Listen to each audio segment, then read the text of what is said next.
I love you. I'm hearing the love and I gotta throw that right back at you. All right, bear with me. Sorry. I have a lot to say. Okay, so today I heard some obfuscating of facts, some information that was being misconstrued, very misleading and very divisive. Today, a lot of news outlets and the other Democratic candidate was... We're better than that.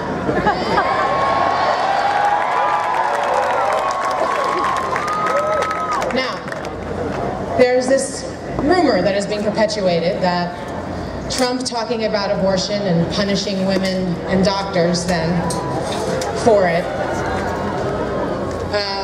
that somehow Bernie Sanders was saying that that wasn't an important issue. No! Regardless of the fact that he's always stood up for women's rights, equal pay, equality, and his pro-choice, which the other Democratic candidate very well knows. There is this rumor that is pushing out there that because he's saying that we're giving Trump too much time on the airways and we need to stop feeding into that hate and talking about the issues, that somehow that meant that he doesn't care about women's issues. Shame on you, Hillary. No, oh, sorry, hold on. Let me watch my tone.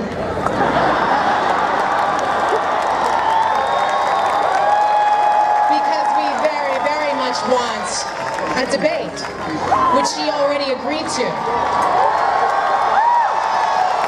And considering that in 2008 there were 26 debates, and she held Obama's feet to the fire saying that she would debate any time. All right, now I'm going to break this stage. Residente, later, peace to men.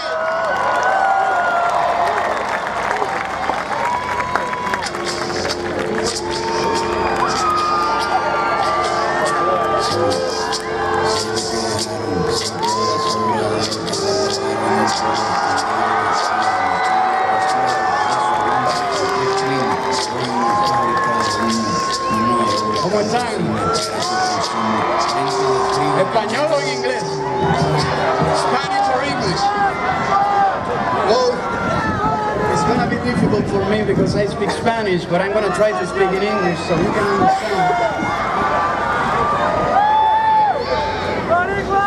Tonight, I'm not here to talk about economic issues because I'm not an economist. I'm not here to talk about our right to free quality education or free and accessible health care. I'm not here to talk of the commitment needed to save our environment from pollution in order to save ourselves. I could speak of the racial injustice that people are suffering in this country and in the rest of the world, and of the need for comprehensive immigration reforms. All of these are serious issues in America, but today I came to speak briefly about the history of Puerto Rico and a little bit about the history of Latin America and why I am here tonight in support of Bernie Sanders. I have traveled the world thanks to my music, and in traveling I have learned more about the world than I ever learned. That tortures or believes in colonies instead. The United States will be a country that strives for unity, equality, and peace.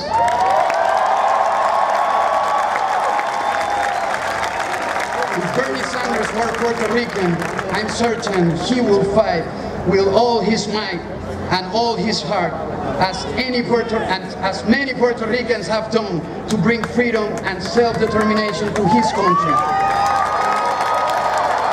I am here, like all of you, to support Bernie Sanders because we all support change in the world. Thank you, and now, here.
Rosario, Dawson,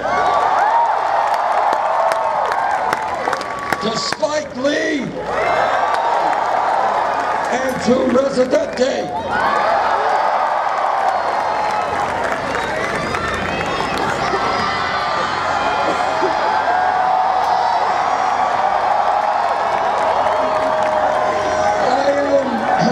As you know, I am the very proud United States Senator from Vermont. But I am very proud that I was born here in New York City.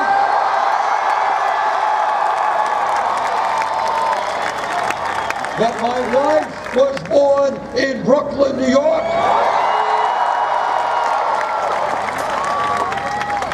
My father came to this country at the age of 17 from Poland without a nickel in his pocket. He never made much money. We lived in a 3.5-room rent-controlled apartment in Brooklyn. So I learned a little bit about what it means to grow up in a family that has no money. And I also learned a little bit about the immigrant experience. Those lessons I will never forget. What this campaign is about is creating a political revolution.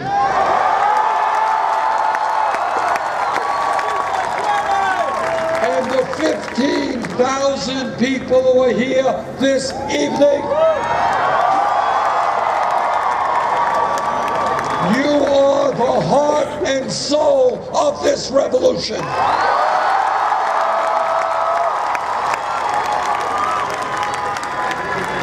What we are saying loudly and clearly is enough is enough.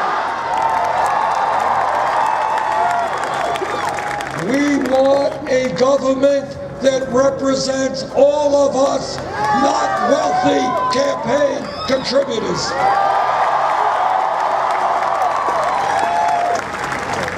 We want a campaign finance system that is not corrupt.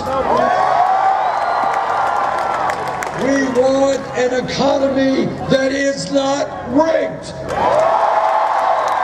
We want a criminal justice system that is not broken. We are determined that instead of spending trillions of dollars on a war in Iraq that we never should have gotten into, we are going to reinvest in the South Bronx and the communities all over this country.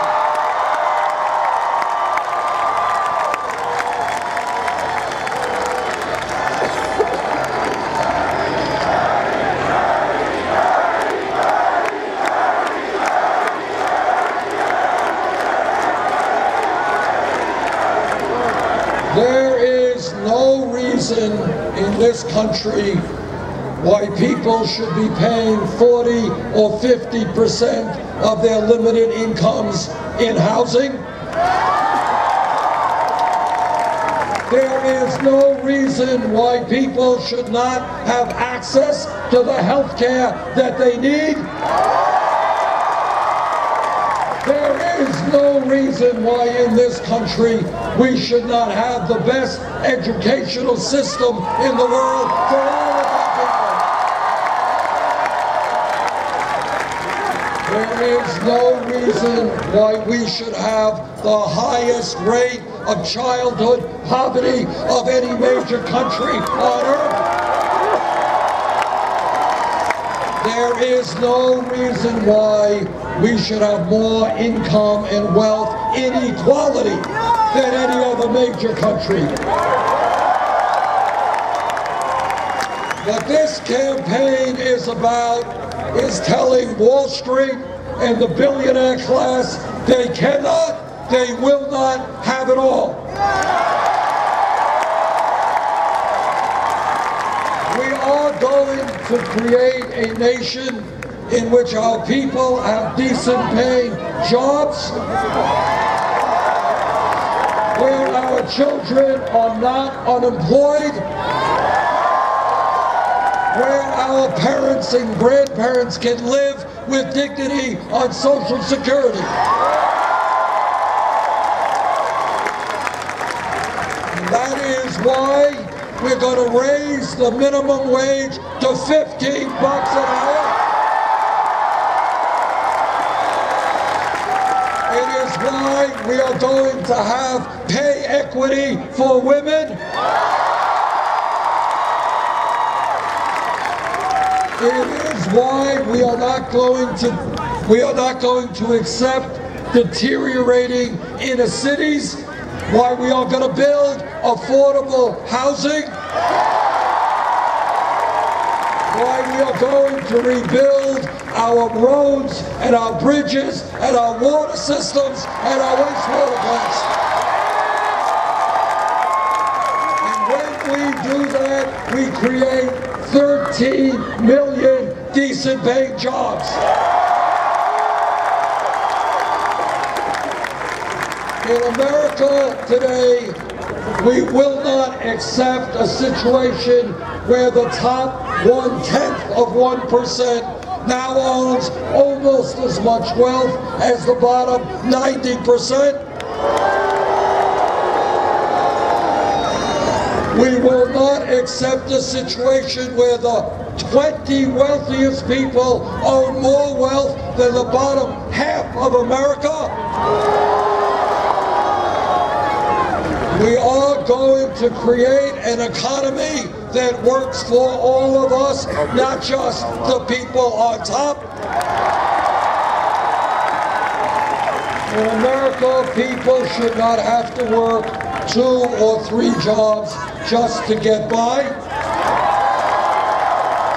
And then after all of that, 58% of all new income goes to the top 1%. That's wrong. In this country, we can and will create a first-class public school educational system.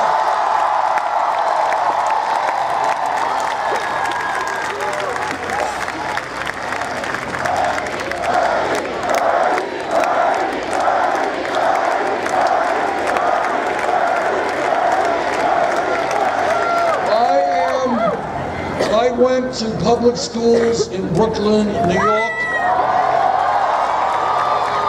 I had a good education, and I want every kid in this city and in this state to have a quality, good public education.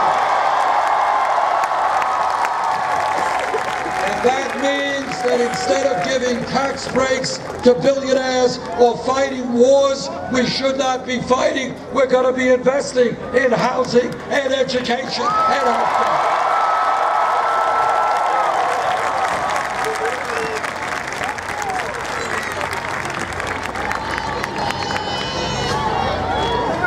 In this country, we should not be the only major nation on earth that does not guarantee paid family and medical leave. When a woman has a baby, she has the right to stay home with that baby, not have to go back to work. And when we are talking about women's rights, we are going to stand and make certain that every woman in this country has the right to control her own body.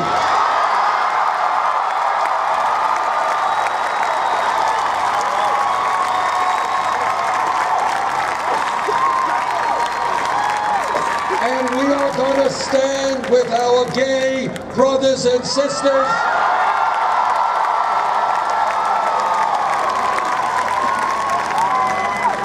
We are going to defend their right to be married.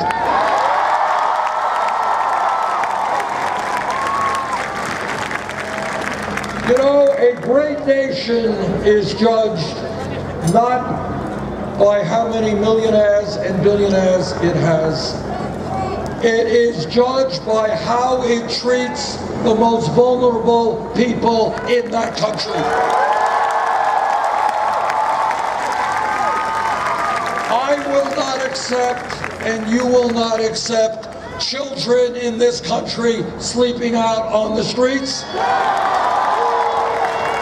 I will not accept, and you will not accept, senior citizens trying to get by on $11,000 or $12,000 a year Social Security. Instead of having a Congress that works for the benefit of the few, we are going to have a government that works for all of us.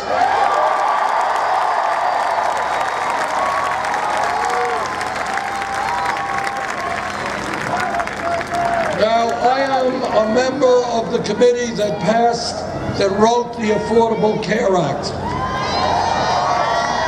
And the Affordable Care Act has done some very good things. We've ended the so-called obscenity of pre-existing conditions. We provide insurance to 17 million people who didn't have it. But we have much more to do in healthcare. The United States is the only major country on earth that does not guarantee healthcare to all people as a right. And together we are going to end that.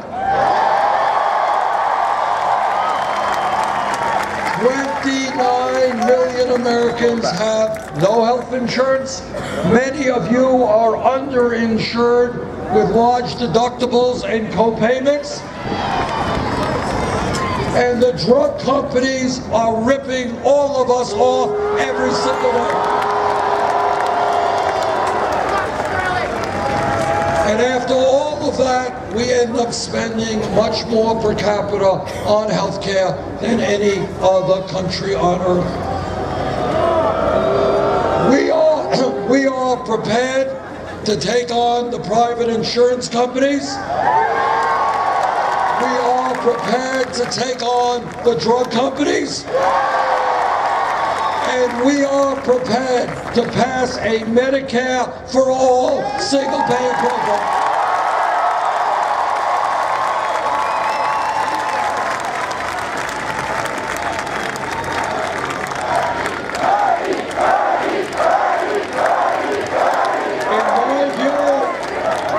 In my view, something I believe my whole life, healthcare is a right of all people, not a privilege.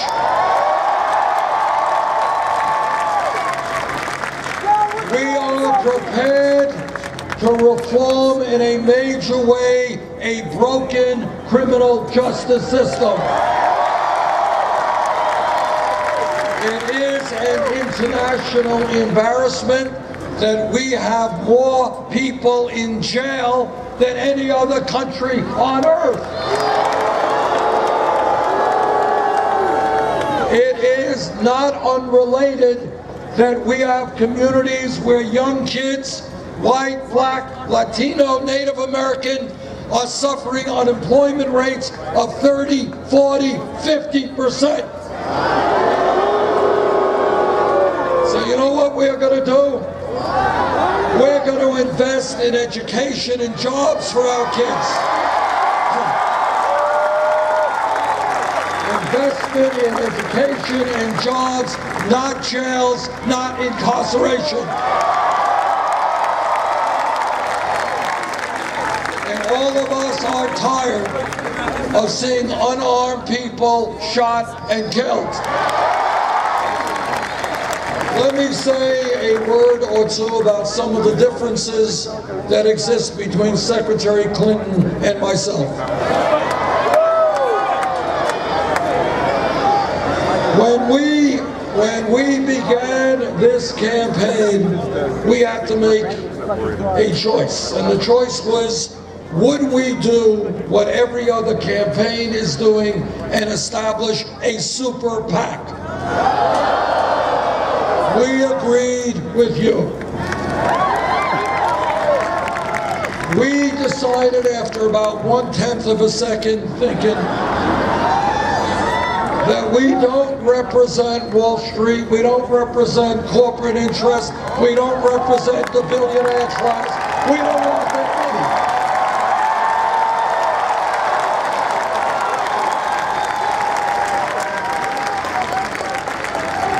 So what we did is reached out to working families all over this country.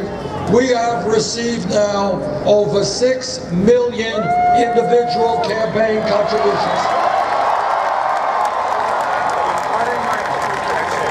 That is more contributions than any candidate in the history of this country up to this point. Anybody know what the average contribution is? Right? $27. To paraphrase Abraham Lincoln at Gettysburg, this is a campaign of the people, by the people, and for the people.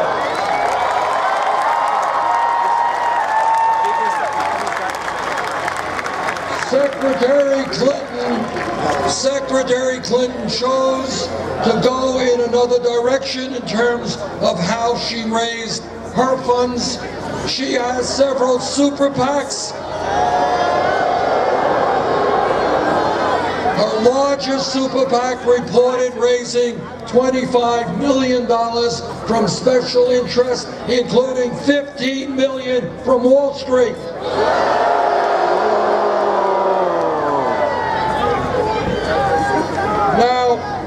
In addition to that, as some of you know, Secretary Clinton has given a lot of speeches on Wall Street behind closed doors. And she has received $250,000 a speech. Now, I kind of think that if you're going to get paid $250,000 for a speech, it must be a brilliant speech. It must be an earth-shattering speech, written in Shakespearean prose.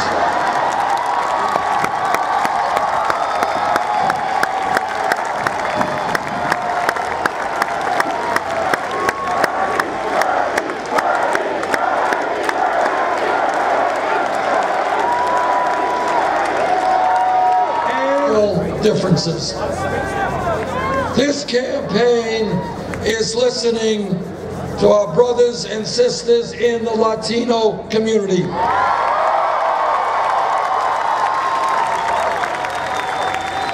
And what they are telling me is that with 11 million undocumented people in this country, they are tired of living in the shadows, tired of being exploited, tired of living in fear. They want, and I want, comprehensive immigration reform and a path toward citizenship. And if Congress does not do its job, I will use all of the executive powers of the presidency in order to make that happen.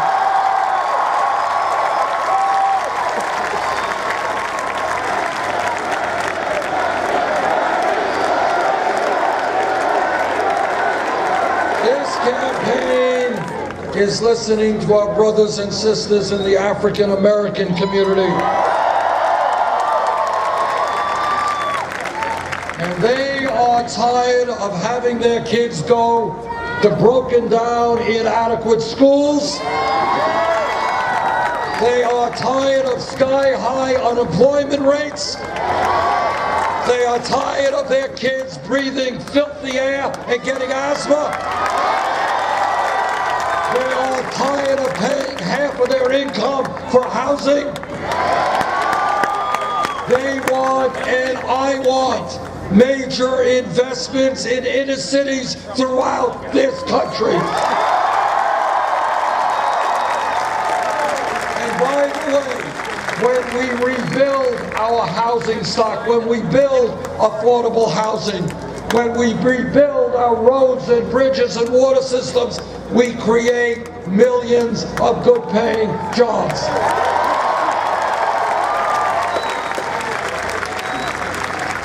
I am a member of the U.S. Senate Committee on the Environment.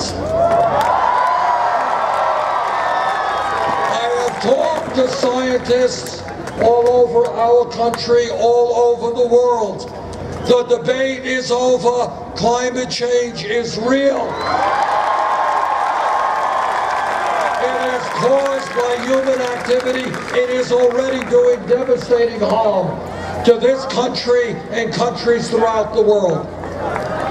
Together, we must have and accept the moral responsibility of leaving this planet in a way that is healthy and habitable to our children and our grandchildren.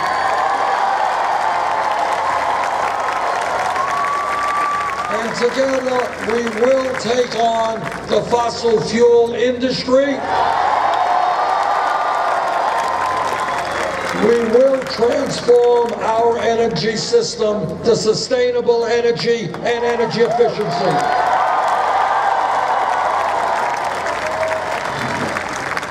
Brothers and sisters, we live in the wealthiest country in the history of the world, but very few people know that.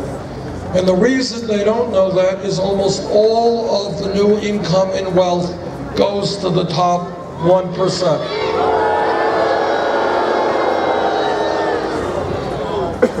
All of you know that the history of real change in America never takes place from the top on down. It always takes place from the bottom on up.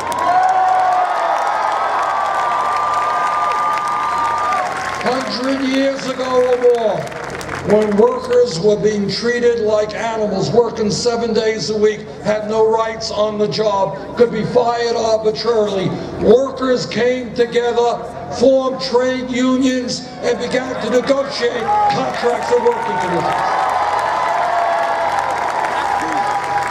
For hundreds of years, African Americans and their allies stood up and fought back against racism, segregation, and bigotry.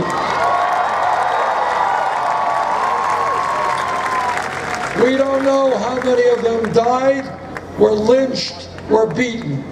But people by the millions said that in America, we will not continue to have a racist society.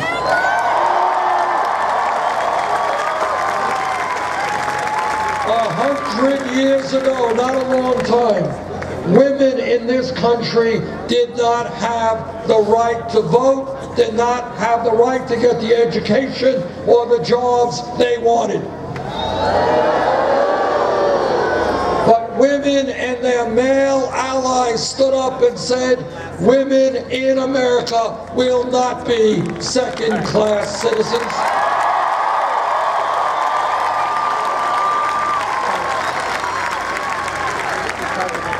If we were here 10 years ago, and somebody jumped up and said, you know, I think gay marriage will be legal in 50 states in this country, person next to him would have said, you are nuts. But as a result of the struggle of the gay community for decades against incredible bigotry and hatred, and with the support of the straight community, gay marriage today is legal in 50 states.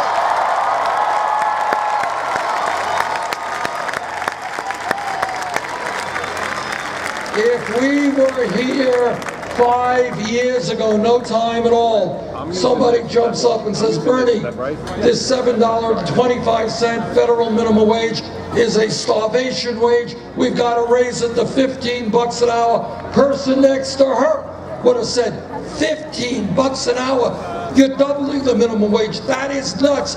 You can't do it. You got to go to $8, $9 an hour, not $15 an hour. But people in the fast food industry, people in McDonald's and Burger King and Wendy's went out on strike.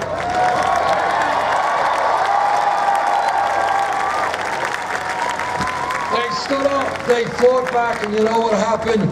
Seattle, Los Angeles, San Francisco, $15 an hour. Oregon, California, $15 an hour. And if I have anything to say about it, and if elected president, I will, $15 an hour in every state in this country.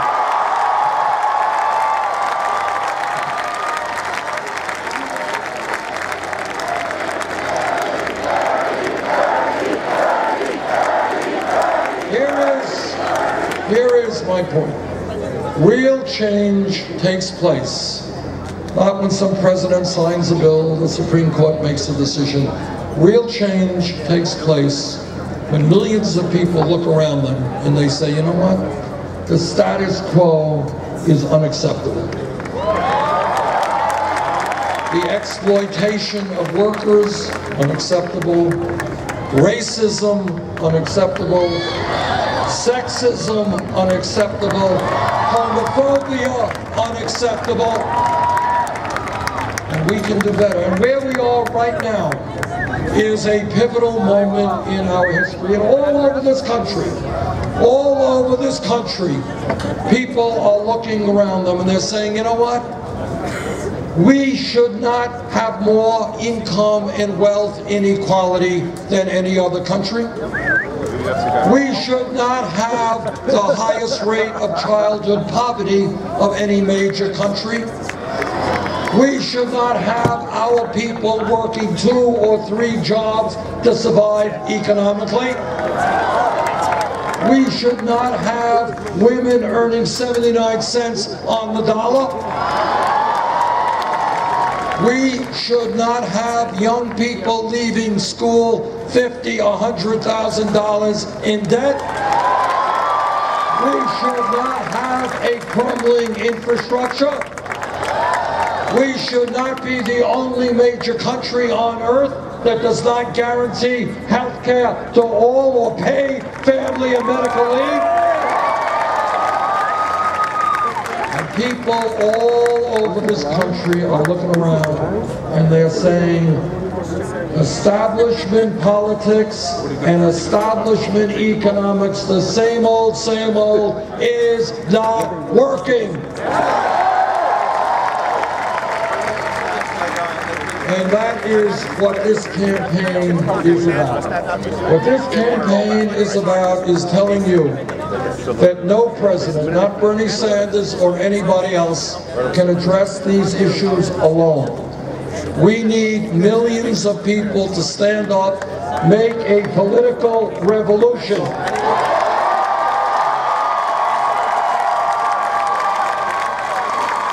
And create a government that works for all of us. It will not be an easy fight, I know that. Wall Street has unlimited sums of money. The insurance companies will do everything they can to prevent us from going forward. Fossil fuel industry, more worried about their short-term profits than the future of our planet. Corporations wanting to destroy public schools in America. I understand all of that. I understand it, and you understand it. But together, we are not going to duck away from this fight. We are going to defend our kids and our parents and our grandparents.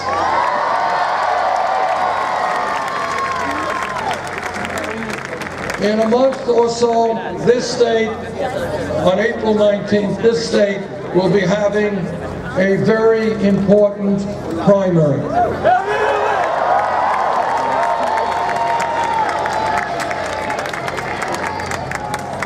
If there is a large voter turnout, we will win.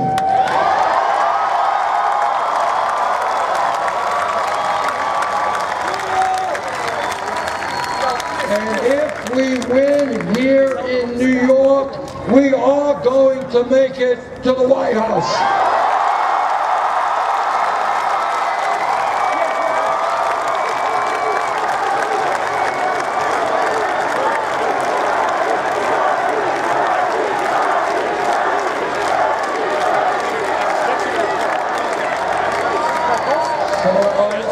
All of you to come out and vote. Bring your aunts and your uncles and your friends and your neighbors.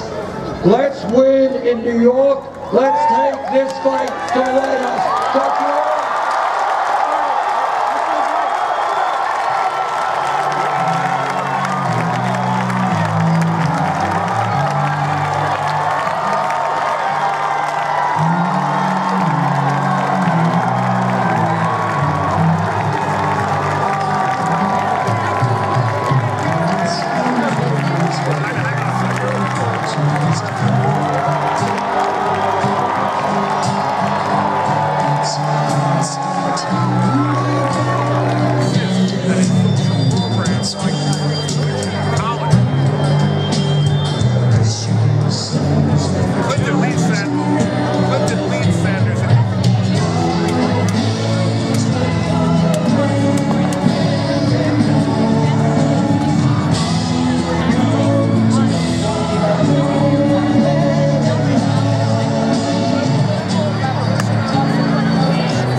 They don't